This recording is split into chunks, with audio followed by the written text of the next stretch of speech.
بسم اللہ الرحمن الرحیم۔ عارف باللہ حضرت مولانا شاہ حکیم محمد اختر صاحب رحمۃ اللہ علیہ یعنی میرے پیارے دادا جان رحمۃ اللہ علیہ کی کتاب فضائل توبہ پڑھ کر سناتا ہوں۔ نحمدہ ونصلی علی رسولہ الکریم۔ اعوذ باللہ من الشیطان الرجیم، بسم اللہ الرحمن الرحیم۔ واعف عنا واغفر لنا وارحمنا انت مولانا۔ کیونکہ آج یہاں ہم سب کو اللہ تعالیٰ سے معافی اور مغفرت اور رحمت کی درخواست کرنا ہے، اور مقصد یہی ہے کہ ہم سب معاف کر دیے جائیں۔ اس لیے آج اس آیت کا انتخاب کیا ہے جس میں اللہ تعالیٰ اپنی معافی اور مغفرت اور رحمت عطا فرمانے کا سرکاری مضمون نازل فرمایا ہے، اور اپنے بندوں کو ایک دعا سکھائی ہے۔ جب انسان سے گناہ سرزد ہوتا ہے تو 4 گواہ تیار ہوتے ہیں، اور چاروں گواہ قرآن سے ثابت ہیں۔ پہلا گواہ زمین ہے۔ جس زمین پر انسان سے گناہ سرزد ہوتا ہے وہ زمین گواہ بن جاتی ہے۔ دلیل کیا ہے؟ یومئذ تحدث اخبارہا، جس دن کے زمین اپنی خبریں بیان کرے گی۔ سورہ زلزال میں کی اس آیت کی تفسیر حضور صلی اللہ علیہ وسلم نے صحابہ سے بیان فرمائی کہ زمین کی پشت پر جو اعمال لوگ کرتے ہیں یہ زمین ان کی شہادت دے گی۔ آج کل ٹیپ ریکارڈر سے اس کا معاملہ بھی صاف ہو گیا، کیونکہ ٹیپ ریکارڈر میں جو چیزیں لوہا وغیرہ ہیں وہ زمین کے اندر ہی کی ہیں، لہذا زمین میں سب ٹیپ ہو جانا قرین قیاس ہے۔ اور دوسرا گواہ کیا ہے؟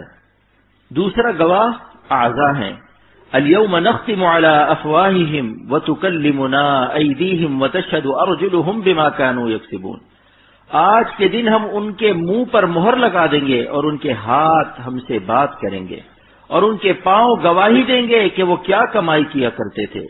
جن اعضاء سے گناہ ہوئے وہ اعضاء بھی قیامت کے دن گواہی دیں گے۔ مولانا رومی رحمۃ اللہ علیہ فرماتے ہیں، چشم گوید کردہ ام غمزہ حرام، آنکھیں گواہی دیں گی کہ خدا ان آنکھوں سے اس نے غلط کام کیا تھا، بدنگاہی کی تھی۔ گوش گوید چیدہ ام سوء الکلام، کان کہیں گے کہ ہم نے غیبتیں سنی، گانے سنے۔ لب بگوید من چنی بوسیدہ ام، ہونٹ کہیں گے ہم نے حرام بوسے لیے اور اس قسم کے گناہ کیے۔ دست گوید من چنی دزدیدہ ام، ہاتھ کہیں گے کہ ہم نے اس طرح چوری کی۔ اس طرح اگر پاؤں سینما دیکھنے کے لیے گئے تو پاؤں بھی گواہی دیں گے۔ ایسا ہی نیک اعمال کے لیے بھی گواہ بنتے ہیں۔ عرفات و منا مزدلفہ میں جو کام ہو رہا ہے اس کے بھی ہمارے گواہ تیار ہو رہے ہیں۔ تیسرا گواہ ہے فرشتے، کرامن کاتبین یعلمون ما تفعلون، وہ معزز فرشتے لکھنے والے جو تمہارے سارے کاموں کو جانتے ہیں۔ چوتھا گواہ نامہ اعمال ہے۔ وَإِذَا الصُّحُفُ نُشِرَتْ، اور جب نامہ اعمال کھول دیے جائیں گے۔ لہذا سوال پیدا ہوتا ہے کہ جب یہ 4 گواہ ہمارے اوپر قیامت کے دن پیش ہو جائیں گے تو کیا کرنا چاہیے؟ وہ لوگ جو اپنی جانوں پر ظلم کر چکے اور اپنے خلاف گواہ تیار کر چکے، کیا ان کے لیے کوئی صورت ایسی ہے کہ یہ گواہ قیامت کے دن نہ پیش ہوں اور گواہی ختم ہو جائے؟ لہذا سرور عالم صلی اللہ علیہ وسلم نے اس کی ترکیب بھی امت کے لیے ارشاد فرما دی، یعنی توبہ، جس کے متعلق حدیث شریف نقل کروں گا انشاءاللہ، لیکن توبہ اپنی شرائط کے ساتھ ہو، جس کی 3 شرطیں ہیں اللہ کے حقوق میں، اور 1 شرط ہے بندوں کے حقوق میں۔ اس طرح کل 4 شرطیں ہوئیں۔ اللہ کے حقوق میں پہلی شرط یہ کہ سب سے پہلے اس گناہ سے الگ ہو جائے، ان یقلع عن المعصیۃ، یہ نہیں کہ حالت گناہ میں ہے اور توبہ توبہ کر رہا ہے، جیسا کہ بعض لوگ کہتے ہیں کہ لا حول ولا قوت، کیا بے حیائی ہے، کیا عریانی کا زمانہ آ گیا ہے، اور خواتین کو دیکھتے بھی جا رہے ہیں اور لا حول بھی پڑھتے جا رہے ہیں۔ ایسا لا حول ہمارے نفس پر خود لا حول پڑتا ہے، لہذا سب سے پہلی شرط یہ کہ گناہ چھوڑ دے۔ دوسری شرط یہ ہے کہ ان یندم علیہا، اس گناہ پر دل میں ندامت پیدا ہو جائے۔ ندامت کی تعریف یہ کہ دل میں دکھن اور غم پیدا ہو جائے کہ ہائے میں نے یہ کیسی نالائقی کر لی، ایسے محسن اور پالنے والے مالک کے احسان کا میں نے کیوں حق ادا نہیں کیا۔ حضرت حکیم الامت تھانوی رحمۃ اللہ علیہ فرماتے ہیں کہ اگر دوزخ نہ بھی ہوتی تو بھی بندوں کی شرافت کے خلاف تھا کہ ایسے احسان کرنے والے مالک کی انسان نافرمانی کرے۔ اللہ تعالیٰ کا پیار اور ان کے احسانات ہمارے اوپر اتنے ہیں کہ شرافت طبع کا تقاضا یہ تھا کہ ہم ان کو ناراض نہ کرتے۔ سبحان اللہ، یہ محبت کا معاملہ ہے۔ جیسے کوئی کریم باپ بیٹوں کو ڈنڈا تو نہیں مارتا، لیکن اولاد پر اس کے انتہائی احسانات ہیں تو شریف بیٹا یہی کہتا ہے کہ ابا کو ناراض نہ کرو کہ ہم پر ان کے احسانات بہت ہیں۔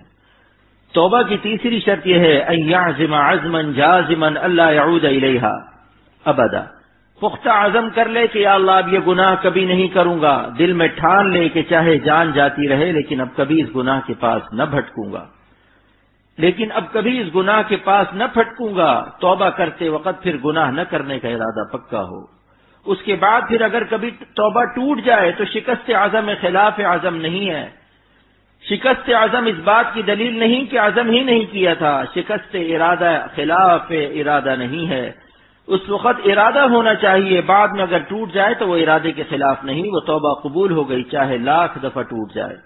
یہ مضمون میں نے ڈھاکہ میں بیان کیا تھا۔ بیان کے بعد ایک صاحب سے کہا کہ سر کے لیے تیل کی ایک شیشی لے آنا لیکن بھولنا مت، تو انہوں نے کہا کہ بھولنے کا ارادہ نہیں ہے۔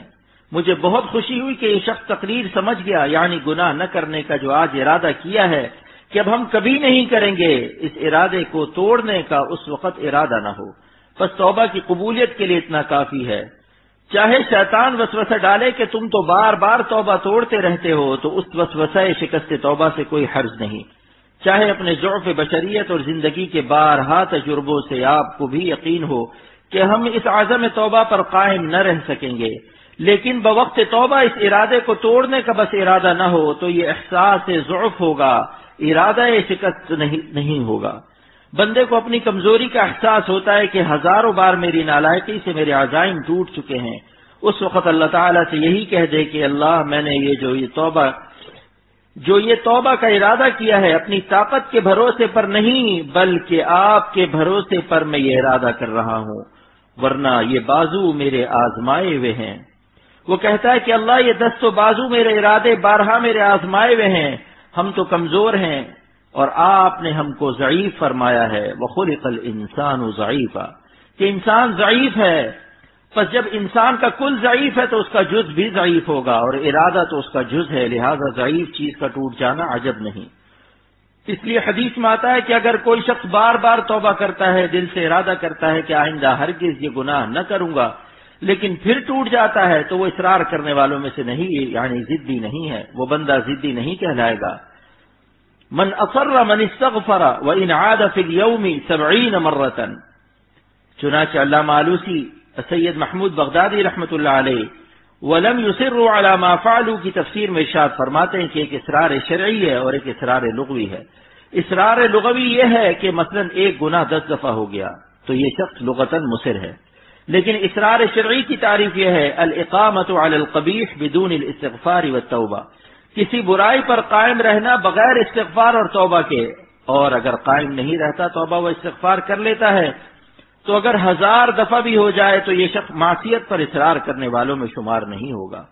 ارے ہم گناہ کرتے کرتے تھک سکتے ہیں، اللہ تعالیٰ معاف کرتے کرتے نہیں تھک سکتے۔ حضرت تھانوی رحمۃ اللہ علیہ کے پرانے خلیفہ حضرت ڈاکٹر عبدالحی صاحب رحمۃ اللہ علیہ فرمایا کرتے تھے کہ کراچی کے 1 کروڑ یعنی 100 لاکھ انسانوں کا پیشاب پخانہ سمندر میں جاتا ہے، ایک موج آتی ہے اور سب پیشاب پخانے کو پاک کر دیتی ہے۔ سمندر ایک مخلوق ہے اور اس کی ایک موج میں یہ طاقت اللہ نے دی ہے کہ لاکھوں انسان کے پیشاب پخانے کو پاک کر دیتی ہے، اور وہاں کوئی امام نہا کر نماز پڑھا دے تو اس کی نماز صحیح ہوتی ہے۔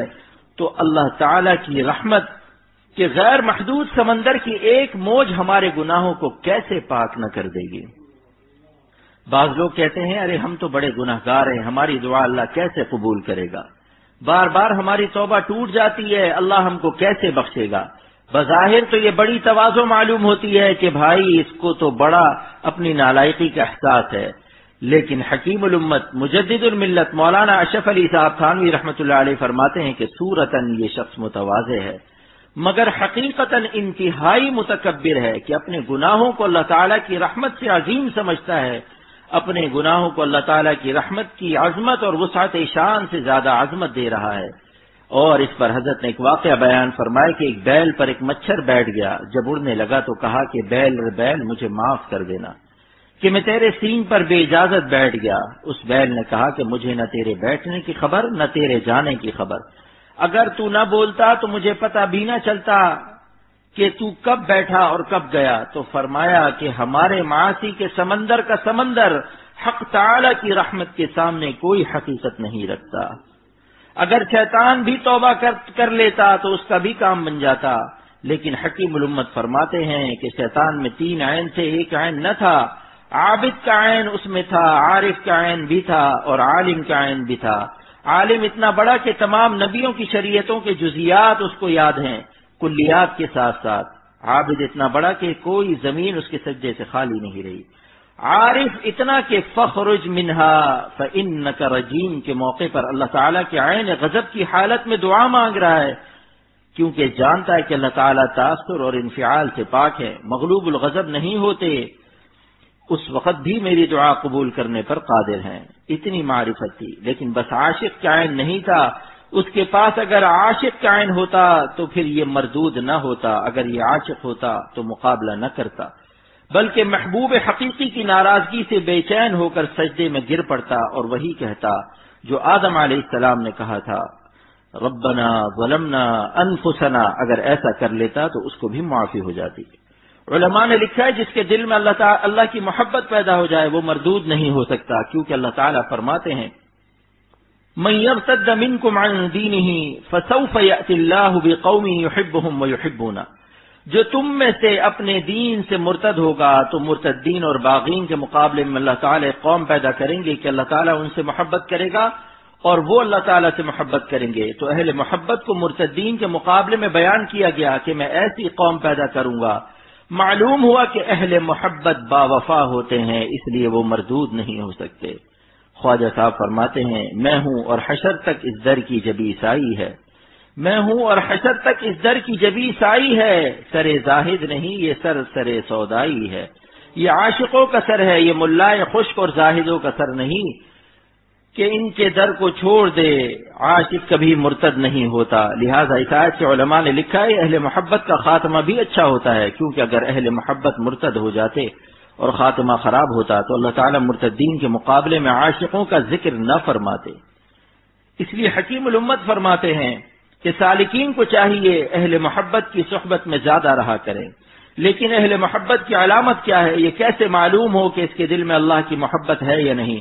کیونکہ ہر شخص دعویٰ کر سکتا ہے کہ میں بھی اللہ کے عاشقوں میں ہوں، تو اللہ تعالیٰ نے اسی آیت کے بعد اپنے عاشقوں کی 3 علامات بیان فرما دی، اذلۃ علی المؤمنین اعزۃ علی الکافرین یجاہدون فی سبیل اللہ۔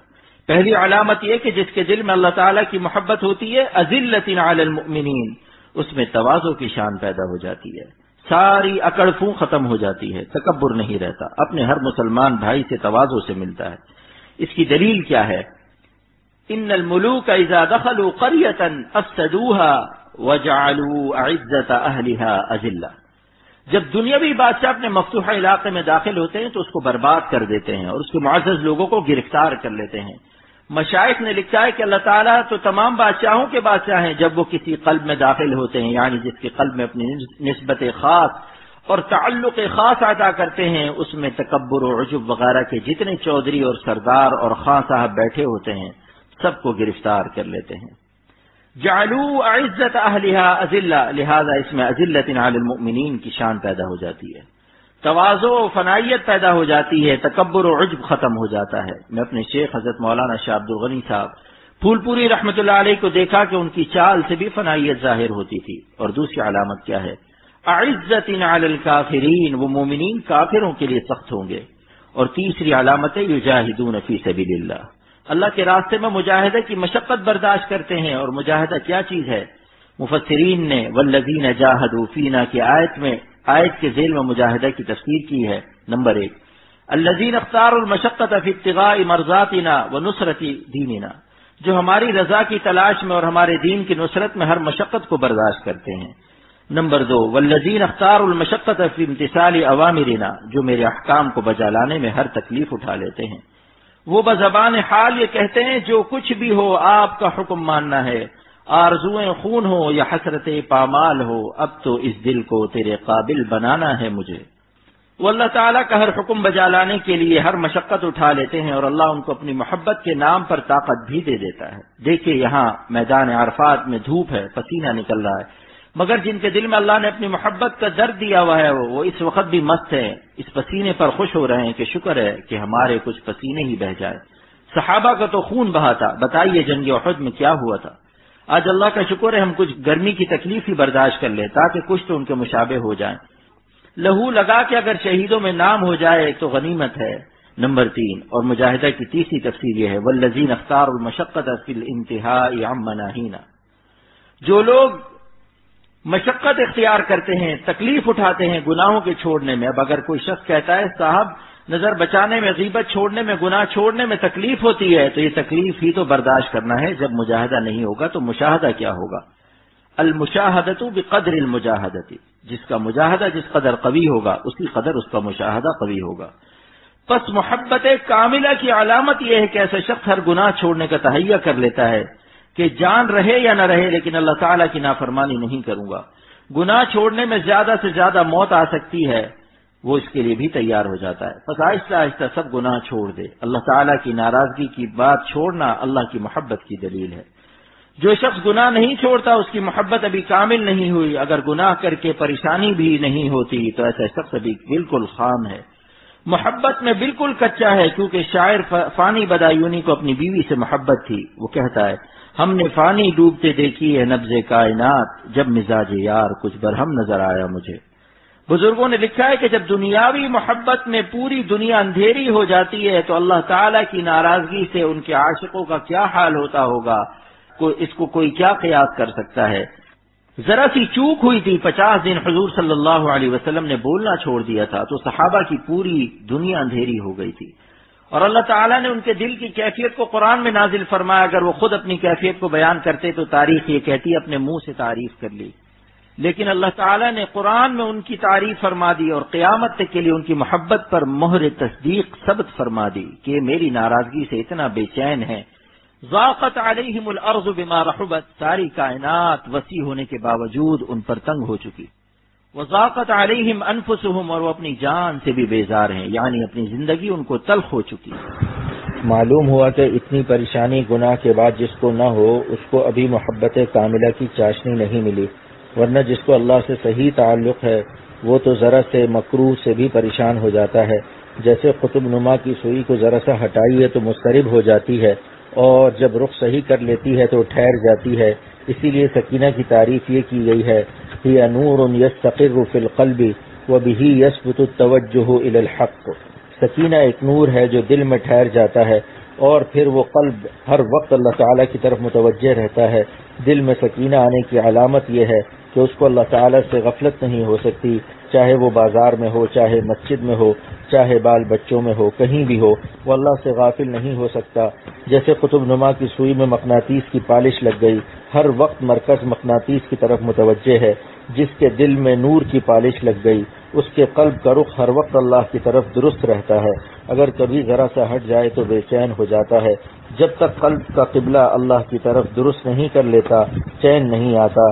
یعنی اگر اس سے کبھی کوئی ایسا فعل ہو جائے جس کے بارے میں اسے معلوم ہو جائے کہ اللہ تعالیٰ میری اس بات سے راضی نہیں ہے تو سجدے میں سر رکھ کر اشکبار آنکھوں سے سجدگاہ کو تر کر کے اپنی مناجات میں اپنا خون جگر پیش کر کے اللہ کو راضی نہیں کر لیتا، اس وقت تک اسے دنیا کی کوئی نعمت اچھی نہیں معلوم ہوتی. یہ مجبور محبت ہو کر رہ جاتا ہے. یعنی اگر یہ خدا کو بھلانا بھی چاہے تو بھلانے پر قادر نہیں ہو سکتا. اسی کو خواجہ صاحب فرماتے ہیں بھلاتا ہوں پھر بھی وہ یاد آ رہے ہیں، بھلاتا ہوں پھر بھی وہ یاد آ رہے ہیں. اس کیفیت کو حاصل کرنے کے لیے کیا کرنا ہے؟ بس قلب پر ذکر اللہ کے نور کی پالش لگانا ہے. دیکھیے قطب نما کی سوئی میں مقناطیس کی ذرا سی پالش لگتی ہے تو وہ سوئی مرکز مقناطیس قطب شمالی کی طرف ہر وقت مستقیم رہتی ہے، اور لاکھوں ٹن لوہا جس میں مقناطیس کی پالش نہ ہو اس کی استقامت کو پھیرا جا سکتا ہے. شرق و غرب، شمال و جنوب، جس طرف چاہو اس کا رخ کر لو، لیکن اس سوئی کا رخ آپ نہیں بدل سکتے. ایسا ہی یہ چھوٹا سا دل ہے، اگر اس میں اللہ کے ذکر کی برکت سے نور کی پالش لگ جائے تو مرکز نور اللہ تعالیٰ کی ذات پاک اس کو ہر وقت اپنی طرف کھینچے رکھتی ہے. ہاں تو میں مجاہدہ کی تفسیر عرض کر رہا تھا جو بیان ہو چکی، لیکن مجاہدہ کا انعام کیا ہے؟ کہتے ہیں کہ بھائی مجاہدہ میں تکلیف ہوتی ہے تو کچھ ملنا بھی چاہیے. نعم البدل کو دیکھ کے توبہ کرے گا میر. وہ نعم البدل کیا ہے؟ اللہ تعالیٰ فرماتے ہیں لَنَهْدِيَنَّهُمْ سُبُلَنَا، ضرور ضرور ہم ان کے لیے ہدایت کے دروازے کھول دیں گے. مفسرین نے اس کی 2 تفسیریں کی ہیں. پہلی تفسیر لنہدینہم سبل السیر الینا، ہم اپنی ذات کی طرف سیر کے بے شمار دروازے کھول دیں گے۔ سبیل کی جمع سبل ہے، اور اللہ تعالیٰ کا جمع محدود نہیں ہوتا۔ مخلوق کا جمع تو 3 عدد سے شروع ہوتا ہے، لیکن یہ اللہ تعالیٰ کا جمع ہے جس کی کوئی حد نہیں، جس کے معنی یہ ہوئے کہ ہم ان کے لیے ہدایت کے بے شمار دروازے کھولتے ہیں، یعنی ہم اپنی ذات تک ان کو رسائی دیتے ہیں۔ دوسری تفسیر، وَسُبُلَ الْوُصُولِ إِلَى جَنَابِنَا، اور اپنی بارگاہ تک ان کو واصل کر لیتے ہیں، یعنی واصل باللہ بنا دیتے ہیں۔ ایک تو ہے اللہ تک سیر کرنا، اللہ کی طرف چلنا، اور ایک ہے حق تعالی کی ذات و صفات میں غور و فکر نصیب ہو کر دربار کے اندر داخل ہو جانا۔ یہ 2 چیزیں ہوئیں، ایک ہے کہ دربار تک پہنچنا، اور ایک ہے دربار کے اندر داخل ہو کر مشاہدہ کرنا۔ یہ ہے وصول الی اللہ، کہ ان کو اپنے وصل تام یعنی قرب تام کی تجلیات سے مشرف فرماتے ہیں، اپنے قرب خاص کی لذت چکھاتے ہیں۔ یہ ہے لنہدینہم سبلنا کی تفسیر۔ کیا عمدہ تفسیر فرمائی ہے۔ علامہ آلوسی صاحب نسبت بزرگ تھے، ایسے ہی علامہ شامی، یہ لوگ صوفیہ تھے، اللہ اللہ کرنے والے تھے، باقاعدہ بیعت تھے، اور ان اللہ لمع المحسنین کی تفسیر فرماتے ہیں کہ جب اتنا مجاہدہ کرو گے پھر ہم تم کو اپنا مخلص قرار دے دیں گے کہ تم ہمارے مخلص ہو، اب ملاوٹ نہیں رہی، اب خالص ہو گئے، لہذا اب ہم بھی تمہارے ساتھ ہیں۔ ورنہ دیکھیے حلوہ کھا کر کوئی آپ سے کہہ دے کہ میں آپ کا مخلص دوست ہوں، آپ تسلیم نہیں کرتے، کہتے ہیں کہ ہم تم کو بلوے سے آزمائیں گے، یعنی کچھ مشقت میں ڈالیں گے جو آپ کے لیے تکلیف اٹھاتا ہے، آپ بھی اس کو اپنا مخلص دوست قرار دیتے ہیں۔ اس مقام پر حضرت مولانا شاہ ابرار الحق صاحب دامت برکاتہم خواتین کے خیمے سے وعظ فرما کر واپس تشریف لائے تو حضرت ادباً خاموش ہو گئے۔ وعظ کے لیے جاتے وقت حضرت مولانا شاہ ابرار الحق صاحب مد ذلہ نے ہمارے حضرت سے فرما گئے تھے کہ یہاں مردوں میں آپ بیان کریں۔ حضرت نے عرض کیا کہ حضرت مضمون پورا کر دوں، تو فرمایا کہ ہاں، اور کیا، بات تو پوری ہونی چاہیے۔ اس کے بعد پھر بیان شروع فرمایا۔ میں عرض کر رہا تھا کہ انسان سے زندگی میں جو گناہ ہوتے ہیں اس پر 4 گواہ بن جاتے ہیں، اور چاروں گواہوں کو قرآن پاک کی نص قطعی سے ثابت کر دیا گیا۔ پہلا گواہ یومئذ تحدث اخبارہا، ایک گواہ تو زمین ہے جس پر گناہ ہوتے ہیں۔ دوسرا گواہ الیوم نختم علی افواہہم وتکلمنا ایدیہم وتشہد ارجلہم بما کانوا یکسبون، جن اعضاء سے گناہ صادر ہوتے ہیں وہ شاہد بنتے ہیں۔ تیسرا گواہ صحیفہ اعمال ہے، وَإِذَا الصُّحُفُ نُشِرَتْ، اور جب نام اعمال کھول دیے جائیں گے۔ چوتھا گواہ ہے کرامن کاتبین یعلمون ما تفعلون، وہ معزز فرشتے لکھنے والے جو تمہارے سارے کاموں کو جانتے ہیں۔ تو 4 گواہ تیار ہو گئے۔ اللہ تعالیٰ نے ہم کو ایک نسخہ بھی بتا دیا، اگر تم گناہ کر چکے اور 4 گواہ اس گناہ پر تمہارے خلاف مقرر ہو چکے تو اب تمہاری بگڑی کیسے بنے گی؟ حضور صلی اللہ علیہ وسلم نے ہماری بگڑی کے 4 گواہوں کو ختم کرنے کے لیے اللہ تعالیٰ کی طرف سے کیمیکل عطا فرما دیا۔ اللہ تعالیٰ نے اپنے نبی کے ذریعے بندوں کو ایک ایسا پاؤڈر دے دیا کہ اگر وہ گناہوں پر چھڑک دیا جائے تو گناہوں کا پتہ ہی نہیں چلتا کہ کہاں گئے۔ سب گواہ ختم، ساری ریل صاف۔ وہ کیا ہے؟ حضرت تھانوی رحمۃ اللہ علیہ نے التشرف فی احادیث التصوف میں یہ حدیث نقل فرمائی ہے، اذا تاب العبد انسى الله الحفظة ذنوبه وانسى ذلك جوارحه ومعالمه من الارض حتى يلقى الله وليس عليه شاهد من الله بذنب، یعنی بندہ جب توبہ کر لیتا ہے تو اللہ تعالیٰ اس کے گناہ ملائکہ کرامن کاتبین کو بھی بھلا دیتا ہے، اور جن اعضاء سے گناہ ہوا تھا ان اعضاء سے بھی بھلا دیتا ہے، اور جہاں جہاں زمین پر گناہ ہوئے تھے زمین کے نشانات بھی مٹا دیتا ہے، یہاں تک کہ وہ شخص قیامت کے دن اللہ تعالیٰ سے اس حال میں ملے گا کہ اس کے گناہ پر کوئی گواہی دینے والا نہ ہوگا۔ حضرت تھانوی رحمۃ اللہ علیہ اس حدیث کو نقل کر کے فرماتے ہیں کہ اللہ تعالیٰ نے ہمارے گناہوں کو مٹانے کے لیے ملائکہ کو بھی استعمال نہیں کیا بلکہ اپنی طرف نسبت فرمائی کہ انس اللہ، یعنی اللہ بھلا دے گا۔ اس کا راز کیا ہے؟ تاکہ فرشتے قیامت کے دن تانا نہ دے سکیں کہ تم تھے تو نالائق مگر ہم نے تمہاری خطاؤں کو مٹا دیا تھا۔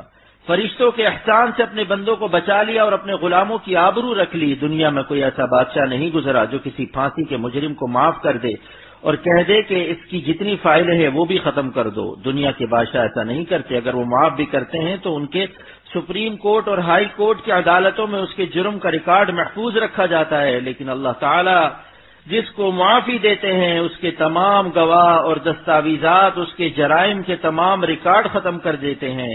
دیکھو اللہ تعالیٰ کیسے کریم ہیں، ان کے کرم کے مقابلے میں دنیا کے سلاطین کہاں سے کرم لائیں گے؟ کیا شان ہے اس کریم سلطان السلاطین کی۔ حضرت مولانا شاہ محمد احمد صاحب رحمۃ اللہ علیہ کا شعر ہے، میں ان کے سوا کس پہ فدا ہوں یہ بتا دے، میں ان کے سوا کس پہ فدا ہوں یہ بتا دے، لا مجھ کو دکھا ان کی طرح کوئی اگر ہے، لا مجھ کو دکھا ان کی طرح کوئی اگر ہے۔ اور جو لوگ گناہ چھوڑنے میں اگر مگر کر رہے ہیں کہ میں اگر داڑھی رکھ لوں گا تو مگر یہ ہو جائے گا، مولانا شاہ محمد احمد صاحب ان کے لیے یہ شعر فرماتے ہیں، مرضی تیری ہر وقت جسے پیش نظر ہے، مرضی تیری ہر وقت جسے پیش نظر ہے، بس اس کی زباں پر نہ اگر ہے نہ مگر ہے۔ اللہ کے عاشقوں میں اگر مگر کہاں، وہ تو کہتے ہیں تبر بردار وہ مردانہ بزن۔ مولانا رومی فرماتے ہیں، ارے بھالا اٹھاؤ اور نفس پر مردانہ حملہ کرو، یعنی اس کے حرام تقاضوں کو کچل ڈالو، ورنہ انہی خباثتوں میں یہ ایک دن موت سے ہمکنار کر دے گا، اور مجرمانہ طور پر اللہ تعالیٰ کے ہاں حاضری کا خطرہ ہے، لہذا دیر مت کرو، یہ تمہارا دشمن ہے، دشمن پر چوڑیاں پہن کر زنانہ حملہ نہ کرو۔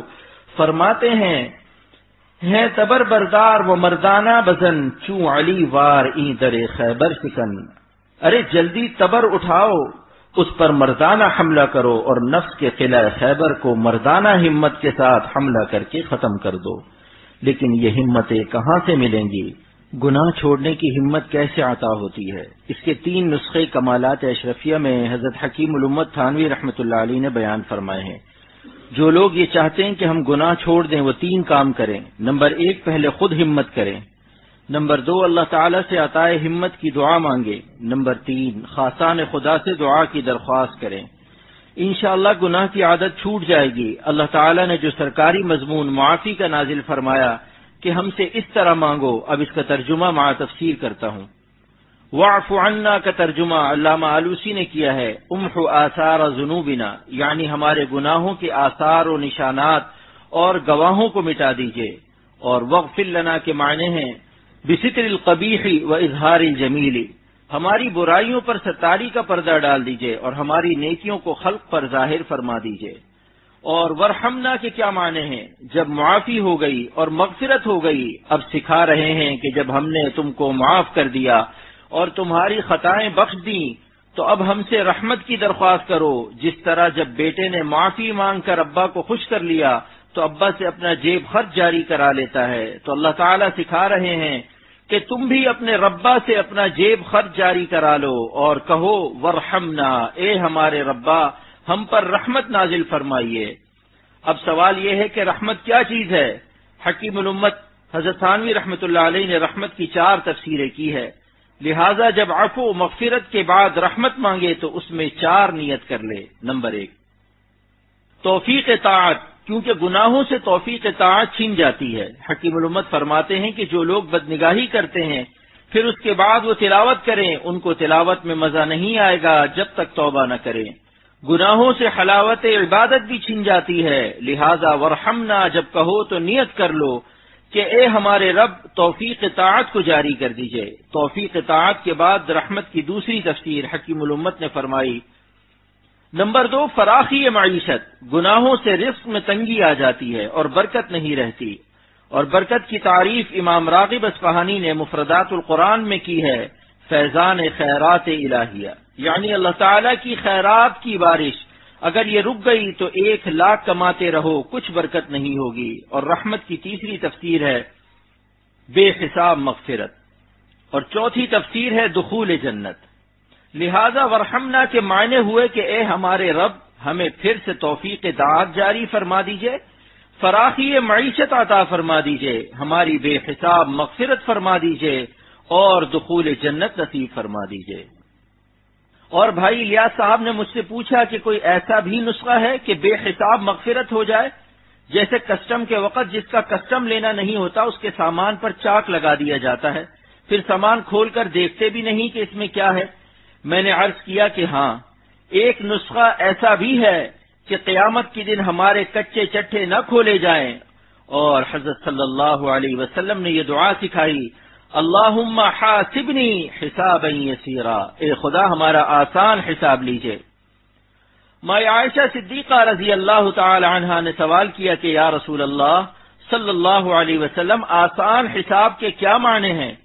اب الفاظ نبوت کی شرح الفاظ نبوت سے سنیے، یعنی اپنے کلام کی شرح خود سرور دو عالم صلی اللہ علیہ وسلم نے فرما دی کہ آسان حساب اس کو کہتے ہیں کہ اللہ تعالیٰ اپنے بندوں کے نامہ اعمال پر ایک نظر ڈالیں اور پھر کچھ نہ پوچھیں اور فرمائیں جاؤ جنت۔ یہ ہے آسان حساب، اللہم حاسبنی حسابا یسیرا۔ اور ورحمنا کی تفسیر علامہ آلوسی رحمۃ اللہ علیہ نے یہ کی ہے، تفضل علینا بفنون الآلاء مع استحقاقنا بافانین العقاب، اے اللہ اب ہم پر طرح طرح کی نعمتوں سے مہربانی فرمائیے، اگرچہ ہم تو طرح طرح کی سزاؤں کے مستحق ہیں۔ اب اہل علم حضرات ذرا غور کریں، دیکھیے واعف عنا واغفر لنا ورحمنا میں ضمیر مستتر استعمال ہوئی تھی، اب جب معافی ہو گئی، مغفرت ہو گئی اور رحمت کی بارش ہو رہی ہے، تو اللہ تعالیٰ نے فرمایا کہ تم لوگ جو اپنی نحوست معاصی کی وجہ سے حالت استتار میں تھے، اب ضمیر مستتر مت استعمال کرو، کیونکہ تمہاری معافی، مغفرت اور نزول رحمت کے بعد اب تمہارے حجابات اٹھ چکے، گناہوں کے پردے ختم ہو گئے، پردے اٹھے ہوئے بھی ہیں، ان کی ادھر نظر بھی ہے، پردے اٹھے ہوئے بھی ہیں، ان کے ادھر نظر بھی ہے، بڑھ کے مقدر آزما سر بھی ہے، سنگ در بھی ہے۔ لہذا اب ہم سے براہ راست باتیں کرو، اب ضمیر بارز استعمال کرو اور کہو انت مولانا، آپ ہمارے مولا ہیں۔ انت جبھی استعمال ہوتا ہے جب کوئی سامنے ہوتا ہے، اب ہم تمہارے سامنے ہیں، لہذا اب انت مولانا کہے جاؤ، ہماری حضوری کا لطف لیے جاؤ۔ علامہ آلوسی نے انت مولانا کی 3 تفسیریں کی ہے، انت سیدنا و مالکنا و متولی امورنا، آپ ہمارے آقا ہیں، مالک ہیں اور ہمارے امور کے متولی ہیں۔ آج کیونکہ اسی مضمون کی ضرورت تھی اس لیے عرض کر دیا، اب 2-3 چیزیں اور مانگنی ہیں، 2-3 منٹ میں مختصر بیان کرتا ہوں۔ محدثین نے لکھا ہے 3 الفاظ ایسے ہیں جن کا کوئی بدل اہل عرب کے کلام میں نہیں ہے، نمبر 1 نصیحت، نمبر 2 فلاح، نمبر 3 عافیت۔ مشکات کی روایت ہے الدین النصیحہ، دین نام نصیحت کا ہے، یعنی اللہ تعالیٰ کی جتنی مخلوق ہے سب کی خیر خواہی کا جذبہ پیدا ہو جائے، ساری مخلوق خدا پر رحمت کی درخواست ہو جائے کہ اللہ اہل کفر کو اہل ایمان بنا دے، اہل ایمان کو اہل تقوی کر دے، اہل بلا کو اہل عافیت کر دے، اہل مرض کو اہل صحت کر دے، اور چونٹیوں پر بھی رحم کر دے اور سمندر کی مچھلیوں پر بھی رحم کر دے۔ حکیم الامت تھانوی رحمۃ اللہ علیہ فرماتے ہیں کہ میں ایک زمانے میں ساری مخلوقات کے لیے دعا کیا کرتا تھا۔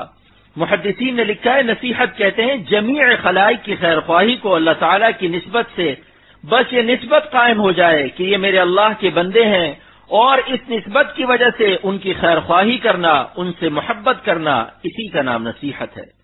جب یہ نسبت قائم ہو جاتی ہے تو قلب میں ہر مومن کا اکرام رہتا ہے۔ حکیم الامت فرماتے ہیں کہ نسبت مع اللہ کا سب سے بڑا ظہور اللہ تعالیٰ کے بندوں کے ساتھ برتاؤ سے ہوتا ہے، اسی سے پتہ چلتا ہے کہ یہ شخص صاحب نسبت ہے یا نہیں۔ جو صاحب نسبت ہو جاتا ہے اس کے قلب میں ہر مومن کا اکرام پیدا ہو جاتا ہے، اپنے کو سب سے حقیر سمجھتا ہے اور اللہ تعالیٰ کی تمام مخلوق کی خیر خواہی چاہتا ہے۔ اللہ تعالیٰ ہم سب کو اپنی مخلوق کا خیر خواہ بنا دے۔ فلاح کے کیا معنی ہیں؟ لغت عرب میں ایسا جامع کوئی لفظ نہیں ہے، اور فلاح کے وعدے قرآن پاک میں جگہ جگہ آئے ہیں، جن میں ایک ذکر اللہ بھی ہے۔ وَاذْكُرُوا اللَّهَ كَثِيرًا لَعَلَّكُمْ تُفْلِحُونَ، صاحب جلالین نے تفلحون کے معنی لکھے ہیں ای تفوزون فی الدنیا والآخرہ، یعنی تم دنیا و آخرت میں کامیاب ہو جاؤ گے۔ کہتے ہیں فلاح کے معنی ہیں جمیع خیر الدنیا والآخرہ، دین و دنیا کی ساری بھلائیاں اس کو مل جاتی ہیں جس کو اللہ نے فلاح عطا کر دی، اور یہ موقوف ہے ذکر اللہ پر، اور ذکر اللہ کا حاصل یہ ہے کہ اللہ تعالیٰ کی کسی نافرمانی میں مبتلا نہ ہو۔ سب سے بڑا ذکر یہ ہے دیکھیے ایک شخص مرغ کا سوپ پیتا ہے، وٹامن کھاتا ہے، طاقت کے خمیرے کھاتا ہے، لیکن زہر سے باز نہیں رہتا، تو بتائیے مرغ کا سوپ اور وٹامن اور طاقت کے خمیرے اسے کچھ نفع دیں گے؟ معلوم ہوا کہ جس طرح طاقت کے ٹانک اور خمیروں کے ساتھ زہر سے بچنا ضروری ہے، اسی طرح ذکر و نوافل و طاعات کا نفع بھی موقوف ہے معاصی سے بچنے پر۔ اس لیے مفسرین لکھتے ہیں کہ اللہ کے احکامات کو بجا لانا اور اللہ کی نافرمانیوں کو چھوڑ دینا سب ذکر اللہ میں شامل ہے۔ دیکھیے محبوب کے دو حق ہوتے ہیں، ایک تو یہ کہ محبوب نے جس کام کا حکم دیا ہے وہ کر لو، دوسرے یہ کہ وہ کس کس بات سے ناراض ہوتا ہے ان باتوں کے قریب بھی نہ جاؤ۔ جس کو یہ فکر نہیں اس کی محبت کامل نہیں۔ بس اسی سے سمجھ لیں کہ جو شخص محبوب حقیقی حق تعالی شانہ کو راضی کرنے والے اعمال تو کرتا ہے لیکن ناراض کرنے والے اعمال سے نہیں بچتا، یعنی ان کی ناراضگی سے بچنے کی فکر نہیں کرتا، اس کو ابھی حق تعالی کی محبت کاملہ حاصل نہیں۔ نمبر 3، عافیت۔ اور عافیت کیا ہے؟ ہم رات دن عافیت کی درخواست کرتے ہیں لیکن یہ نہیں جانتے کہ عافیت ہے کیا چیز۔ حضرت صدیق اکبر رضی اللہ عنہ سے حضور صلی اللہ علیہ وسلم نے ارشاد فرمایا کہ اے ابو بکر صدیق، تم اللہ تعالی سے عفو اور عافیت مانگا کرو، اور فرمایا فَإِنَّ أَحَدًا لَمْ يُعْتَ بَعْدَ الْيَقِينِ خَيْرًا مِنَ الْعَافِيَةِ، یعنی کسی شخص کو ایمان کے بعد عافیت سے بڑھ کر کوئی نعمت نہیں دی گئی، پس ایمان کے بعد اگر سب سے بڑی دولت کوئی ہے تو عافیت ہے، لہذا اتنی بڑی دولت کی شرط و معلوم کرنی چاہیے کہ کیا ہے۔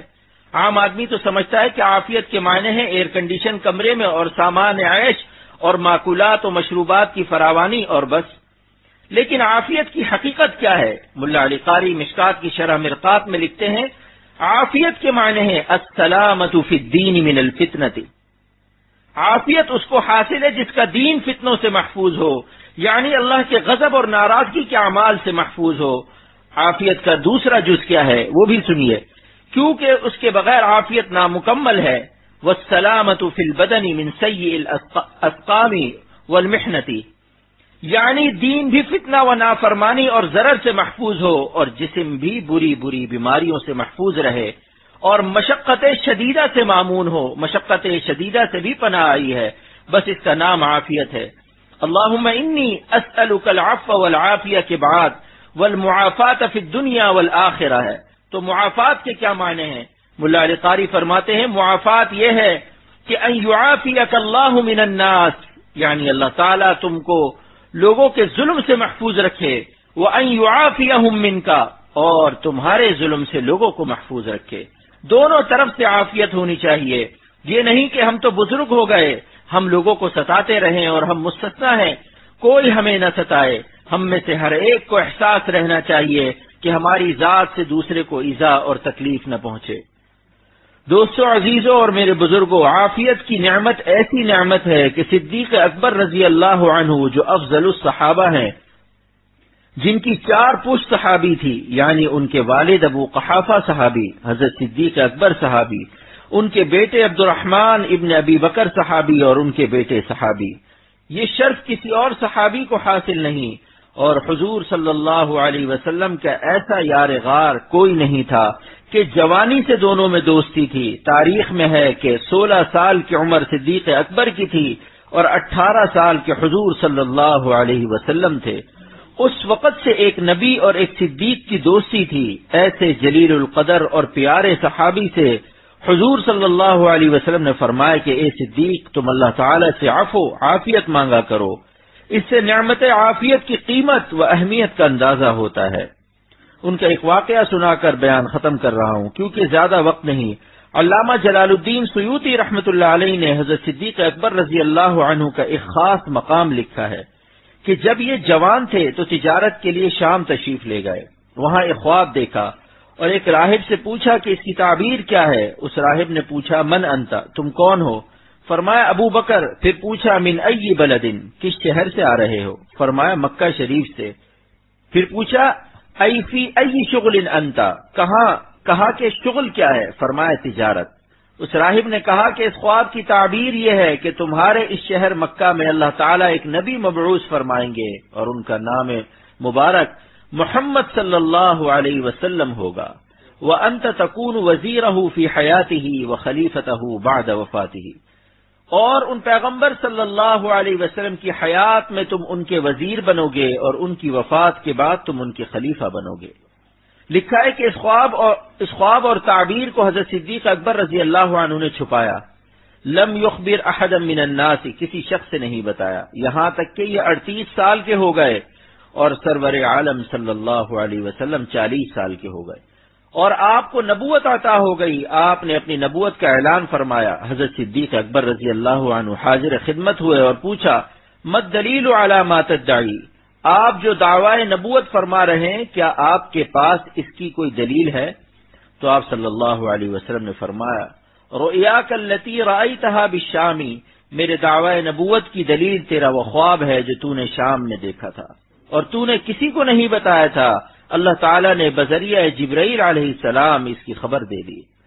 روایت میں ہے کہ فعانقہ وقبل بین عینیہ، مارے خوشی کے حضرت صدیق اکبر رضی اللہ عنہ نے حضور صلی اللہ علیہ وسلم سے معانقہ کر لیا کہ ہائے میرا دوست اس اونچے مقام پر ہے، اور آپ کی دونوں آنکھوں کے درمیان پیشانی کو بوسہ دیا، اور یہ خوشی کا معانقہ تھا۔ بس یہ بات بیان کرنے سے رہ گئی تھی، اسی پر ختم کرتا ہوں، اللہ تعالیٰ قبول فرمائے۔ اہل دنیا اور اہل اللہ کے عیش کا فرق۔ بعض لوگ ایسے ہیں کہ ان کے جسم پر 2000 کا لباس ہے اور 2 لاکھ کی کار میں ان کا جسم بیٹھا ہوا ہے، لیکن ان کا دل ویران ہے، حق تعالیٰ کے تعلق اور محبت سے بالکل خالی ہے، اللہ کے نزدیک ان کے دل کی کوئی قیمت نہیں ہے۔ اور بعض بندے ایسے ہیں کہ ان کے جسم پر پیون لگے ہوئے کپڑے ہیں اور کھانے میں چٹنی روٹی ہے، لیکن ان کے سینوں میں جو دل ہے وہ حق تعالیٰ کے قرب و معیت سے اس قدر قیمتی ہو گیا کہ وہ ایک دل اللہ کے نزدیک لاکھوں غافل اجسام انسانیہ سے زیادہ محبوب، فائق تر اور قیمتی ہے۔ اور حق تعالیٰ کے تعلق کے فیض سے چٹنی روٹی اور افلاس میں ان کے دلوں کو وہ چین نصیب ہے کہ بادشاہوں نے خواب میں بھی نہیں دیکھا۔ برعکس جو خدا سے غافل ہیں ان کا جسم اگرچہ کار میں بیٹھا ہوا ہے اور 2000 کا سوٹ زیبتن کیا ہوا ہے اور زبان پر مرغ اور بریانی کا لقمہ ہے، لیکن دل بے چین و بے سکون ہے۔ معلوم ہوا کہ باہر کی چیزیں دل کو سکون نہیں دے سکتی، اندر اگر سکون ہے تو باہر کی چیزیں، کار، بنگلہ، بیوی، بچے اور عمدہ غذائیں اچھی معلوم ہوتی ہیں، اور اگر دل میں سکون نہیں ہے تو باہر کی چیزیں کانٹا معلوم ہوتی ہیں، پھر بیوی بچے بھی اچھے نہیں لگتے، کار اور بنگلہ بھی اچھا نہیں لگتا، مرغ اور کباب کا لقمہ بھی زہر معلوم ہوتا ہے۔ دل گلستہ تھا تو ہر شے سے ٹپکتی تھی بہار، دل گلستہ تھا تو ہر شے سے ٹپکتی تھی بہار، دل بیاباں ہو گیا، عالم بیاباں ہو گیا۔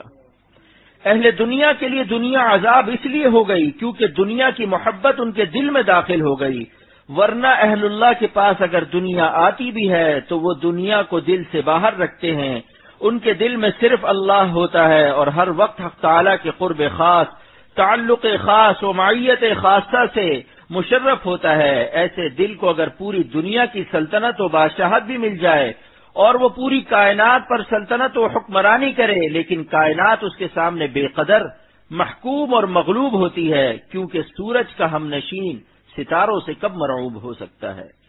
جس کو اللہ تعالیٰ کی ہم نشینی و مجالست یعنی اللہ تعالیٰ کی یاد کی توفیق اور ان کی محبت کی لذت و حلاوت نصیب ہو گئی، ساری کائنات کی لذتیں اس کے سامنے ہیچ و بے قیمت ہو جاتی ہیں۔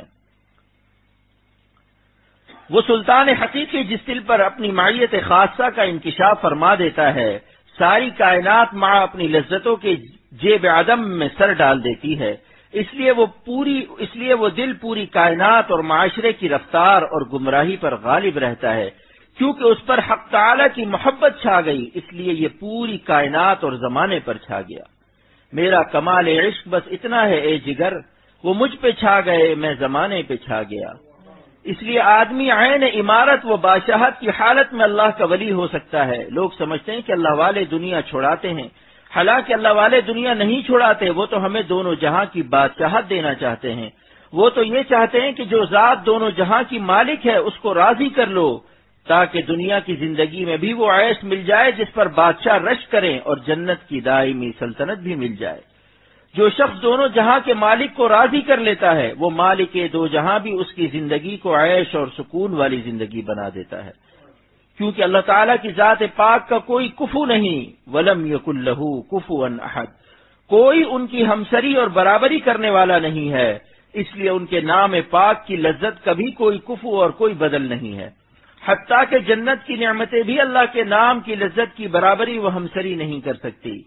یہی وجہ ہے کہ اللہ والے دنیا کے عوض نہیں بکتے، کیونکہ ان کے دل اس عیش سے مشرف ہیں جس کا دونوں جہاں میں کوئی کفو بدل اور ہمسر نہیں ہے۔ برعکس اہل دنیا جو مٹی اور پانی کی چیزوں سے لذت و عیش درآمد کر رہے ہیں، ان کا جرعہ عیش بنحوست معاصی کی وجہ سے زہر اور تلخ ہو جاتا ہے۔ دشمنوں کو عیش آب و گل دیا، دشمنوں کو عیش آب و گل دیا، دوستوں کو اپنا درد دل دیا، ان کو ساحل پر بھی طغیانی ملی، ان کو ساحل پر بھی طغیانی ملی، مجھ کو طوفانوں میں بھی ساحل دیا۔ ارشادات حضرت حکیم الامت مجدد الملت مولانا اشرف علی صاحب تھانوی رحمۃ اللہ علیہ۔ بدنگاہی کے نقصانات۔ فرمایا کہ بعض لوگ یہ سمجھتے ہیں کہ کسی نامحرم کو دیکھنے کا زیادہ تقاضا قلب میں ہو، اس کو ہم ایک دفعہ جی بھر کر دیکھ لیں تو تسکین ہو جائے گی، یہ محض غلط ہے۔ وہ تسکین عارضی ہے، اس دیکھنے سے جوش کم نہیں ہوتا بلکہ دل کی گہرائی میں اتر جاتا ہے، اس لیے محسوس نہیں ہوتا، اور تسکین کا جو شبہ ہوتا ہے تو قصدن اس کا تصور کر کے مزہ لینا زہر قاتل رہزن دین ہے۔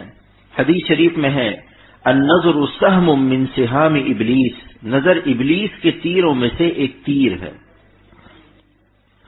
توبہ کا کمال۔ فرمائے کہ اگر ساری زمین گناہوں سے بھر جاوے تو توبہ سب کو مٹا دیتی ہے۔ دیکھیے بارود ذرا سی ہوتی ہے مگر بڑے بڑے پہاڑوں کو اڑا دیتی ہے۔ صحبت اولیاء۔ فرمائے کہ جو شخص بخشش کا طالب ہو، اولیاء کرام کی صحبت میں بیٹھے، تمہارے اعمال میں ان کی صحبت سے برکت ہوگی۔ اہل اللہ کے دل روشن ہیں، پاس رہنے سے دل میں نور آتا ہے، جب نور آتا ہے ظلمت و تاریکی بھاگ جاتی ہے، شبہ جاتا رہتا ہے، ان کا دیکھ لینا ہی کافی ہو جاتا ہے۔ اتباع سنت سے محبوبیت کا راز۔ فرمائے کہ حضور صلی اللہ علیہ وسلم کی اتباع میں خاص برکت کا راز یہ ہے کہ جو شخص آپ کی حیت وضع بناتا ہے اس پر اللہ تعالیٰ کو محبت اور پیار آتا ہے کہ یہ میرے محبوب کا ہم شکل ہے، پس یہ وصول کا سب سے اقرب طریق ہے، اللہ تک پہنچنے کا سب سے قریب راستہ ہے۔ اللہ پاک عمل کی توفیق عطا فرمائے۔